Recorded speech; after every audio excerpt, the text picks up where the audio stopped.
ಸ್ವಾಗತ. ಬೆಳ್ತಂಗಡಿಯ ವಿದ್ಯಾರ್ಥಿನಿ ಕಿಡ್ನಾಪ್ ಯತ್ನ ಕೇಸ್ಗೆ ಈಗ ಟ್ವಿಸ್ಟ್ ಮೇಲೆ ಟ್ವಿಸ್ಟ್ ಸಿಕ್ಕಿದೆ. ಮಂಗಳೂರು ಕಾಲೇಜಿಗಾಗಿ ವಿದ್ಯಾರ್ಥಿನಿಯಿಂದಲೇ ಡ್ರಾಮಾ ಇದು. ನೋಡಿ ಎಂಥ ನಾಟಕ ಮಾಡಿದ್ದಾಳೆ ಅವಳು ವಿದ್ಯಾರ್ಥಿನಿ. ಈ ವಯಸ್ಸಲ್ಲಿ ಹಿಂಗೆ ಕತೆ ಕಟ್ಟಿದ್ಲು, ಮುಂದೆ ಹೆಂಗೋ ಗೊತ್ತಿಲ್ಲ. ಸಿಕ್ಕಾಪಟ್ಟೆ ಡ್ರಾಮಾ ಮಾಡಿದ್ದಾಳೆ.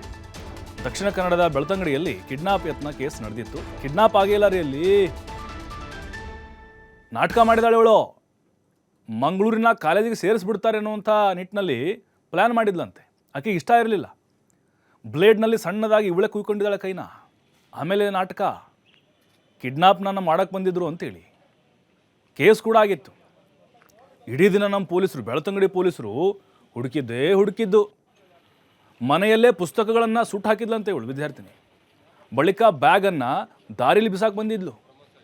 ಸ್ಕೂಟಿ ನಿಲ್ಲಿಸಿ ಬ್ಲೇಡ್ನಿಂದ ಆಕೆನೇ ಕುಯ್ಕೊಂಡಿದ್ಲು. ಪೊಲೀಸರ ಬಳಿ ವಿದ್ಯಾರ್ಥಿನಿಯಿಂದಲೇ ಘಟನೆ ಬಗ್ಗೆ ಮಾಹಿತಿ ಹೋಗಿದೆ. ನೋಡಿ ಯಾವ ಥರದ ಟ್ವಿಸ್ಟನ್ನು ಈ ಕೇಸ್ ಪಡೆದುಕೊಂಡಿದೆ ಅಂತೇಳಿ.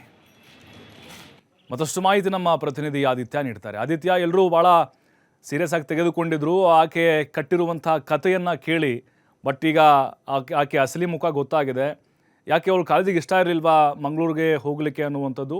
ಅದರ ಜೊತೆಗೆ ಪೋಷಕರು ಈ ಸಂದರ್ಭದಲ್ಲಿ ಏನಾದರೂ ಒತ್ತಡ ಹಾಕಿದಂತಹ ಮಾಹಿತಿ ಬಂದಿದೆ, ಹೇಗೆ? ಪ್ರಭುಗೂ ನಿಜಕ್ಕೂ ಕೂಡ ಬಹಳ ಆತಂಕಕ್ಕೆ ಪ್ರಕರಣ ಕಾರಣವಾಗಿತ್ತು. ಯಾಕಂದರೆ ದೆಹಲಿ ಮಾದರಿಯಲ್ಲಿ ಏನಾದರೂ ಬೆಳ್ತಂಗಡಿ ತಾಲೂಕಿನಲ್ಲಿ ಕಿಡ್ನ್ಯಾಪಿಂಗ್ಗಳು ನಡೀತಾ ಇದೆಯಾ ಅನ್ನುವಂಥ ರೀತಿ ಆತಂಕ ಜನರಲ್ಲಿ ಮನೆ ಮಾಡಿತ್ತು.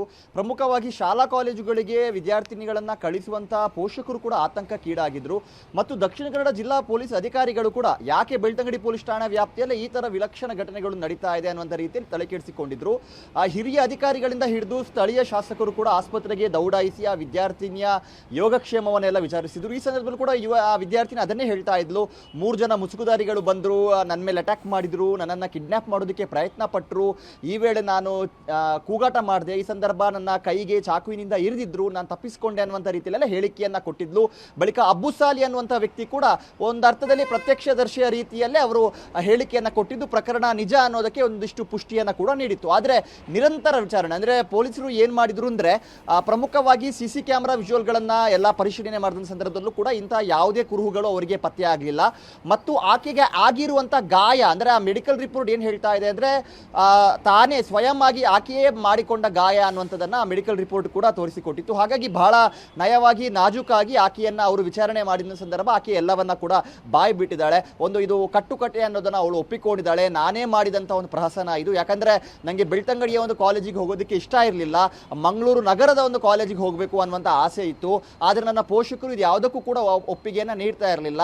ಹಾಗಾಗಿ ನನಗೊಂಥರ ಆತಂಕ ಇದೆ, ಅಪಾಯ ಇದೆ ಅನ್ನುವಂಥದ್ದನ್ನು ಅವರಿಗೆ ಮನವರಿಕೆ ಮಾಡಿದರೆ ನನ್ನನ್ನು ಮಂಗಳೂರು ಕಾಲೇಜಿಗೆ ಕಳಿಸ್ತಾರೆ ಅನ್ನುವಂಥ ರೀತಿಯಲ್ಲಿ ನಾನು ಈ ಥರ ಒಂದು ಕಟ್ಟು ಕಥೆಯನ್ನು ಸೃಷ್ಟಿ ಮಾಡಿದೆ ಅನ್ನೋದಂತ ಆಕೆ ಹೇಳಿದ್ದಾಳೆ. ಮತ್ತು ಆಕೆಯ ಪುಸ್ತಕಗಳನ್ನು ಕೂಡ ಆಕೆಯೇ ಸುಟ್ಟು ಹಾಕಿದ್ದಾಳೆ.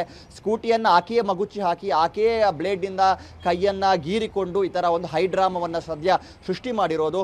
ಒಂದು ಕಡೆ ಇದು ಬಹಳ ಆತಂಕಕ್ಕೆ ಕಾರಣವಾದರೆ ಇನ್ನೊಂದು ಕಡೆಯಿಂದ ಬೆಳ್ತಂಗಡಿ ಭಾಗದ ಜನರು ಕೂಡ ಈಗ ನಿರಾಳರಾಗಿದ್ದಾರೆ. ಪೊಲೀಸ್ ಅಧಿಕಾರಿಗಳು ಇದಕ್ಕೆ ಬೇರೆ ಯಾರಾದರೂ ಪ್ರೇರಣೆಯನ್ನು ಕೊಟ್ಟಿದ್ದಾರೆ ಅಥವಾ ಈಕೆಯೇ ಸ್ವಯಂ ಪ್ರೇರಿತವಾಗಿ ಕೃತ್ಯವನ್ನು ಎಸಗಿದ್ದಾಳ ಅನ್ನುವಂಥ ಆಯಾಮದಲ್ಲೂ ಕೂಡ ಈಗ ತನಿಖೆಯನ್ನು ಮುಂದುವರಿಸಿದ್ದಾರೆ. ಪ್ರಭು, ಥ್ಯಾಂಕ್ ಯು ಆದಿತ್ಯ ಮಾಹಿತಿಗಾಗಿ.